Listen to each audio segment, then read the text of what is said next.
દાહોદમાં બાળકીની હત્યાની ઘટનાને લઈ કોંગ્રેસની પદયાત્રા કોંગ્રેસ ભવનથી ટાઉન હોલ સુધી કોંગ્રેસે પદયાત્રા કરી। કોંગ્રેસ પ્રદેશ પ્રમુખ શક્તિસિંહ ગોહિલ પણ પદયાત્રામાં ઉપસ્થિત રહ્યા। હત્યારાને ફાંસીની સજા મળે તે માંગ સાથે પદયાત્રા યોજવામાં આવી। દાહોદમાં બાળકીની હત્યાની ઘટનાને લઈ કોંગ્રેસે પદયાત્રા કરી। મોટી સંખ્યામાં કોંગ્રેસના કાર્યકર્તાઓ ઉપસ્થિત રહ્યા। 6 વર્ષની દીકરીને ન્યાય મળે તે માટે પદયાત્રા દાહોદમાં યોજવામાં આવી। કોંગ્રેસ ભવનથી ટાઉન હોલ સુધી કોંગ્રેસે પદયાત્રા કરી છે। પ્રમુખ શક્તિસિંહ ગોહિલ સહિતના આગેવાનો પણ ઉપસ્થિત। દાહોદમાં શાળાના આચાર્યએ જ નાની એવી દીકરીની હત્યા કરી હતી।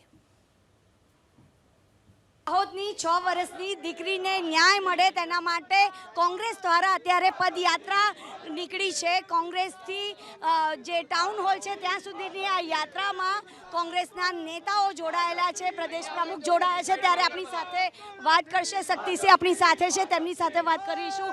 સાહેબ, દીકરીને ન્યાય માટે પદયાત્રા નીકળી છે, આ ઘટનાને લઈને ઉદાસીનતા શા માટે જોવા મળી રહી છે રાજ્ય સરકાર?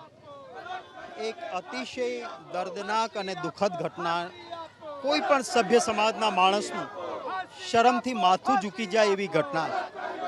6 વર્ષની દીકરીને શાળાનો આચાર્ય, જેમાં ભગવાનનું દર્શન થતું હોય, એ લઈ જાય, બળાત્કારની કોશિશ થાય, દીકરી રડવા માંડે, ચીખવા ચિલ્લાવા માંડે તો એનું ગળું દબાવીને મારી નાખવામાં આવે।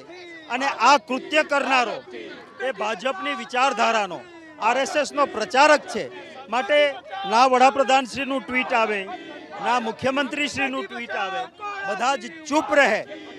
જેના સામે પીડિતોના ન્યાય માટે એક જવાબદાર વિરોધ પક્ષ તરીકે અમે જનતાની અદાલતમાં રોડ પર નીકળ્યા છીએ એમને ન્યાય માટે। અન્ય રાજ્યમાં જો આ ઘટના બની હોય તો ગુજરાતમાં પણ તેનો વિરોધ થતો હોય છે। આ ઘટનામાં શા માટે લોકો નથી આવી રહ્યા?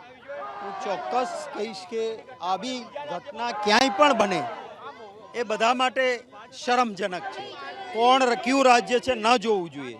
પણ દુઃખ એ વાતનું જ છે કે દેશના બીજા છેડે વેસ્ટ બેંગાલમાં થાય તો ભાજપ શેરીઓમાં ઉતરે, કેન્ડલ માર્ચ કરે, અને ગુજરાતમાં કારણ કે એમની વિચારધારાનો ગુનો કરનાર છે। મુખ્યમંત્રી શ્રી લાંબુ જે ભાષા એમને આવડતી ન હોય એમાંય ટ્વીટ કરે વેસ્ટ બેંગાલ માટે, તો ગુજરાત માટે મૌન શું કામ?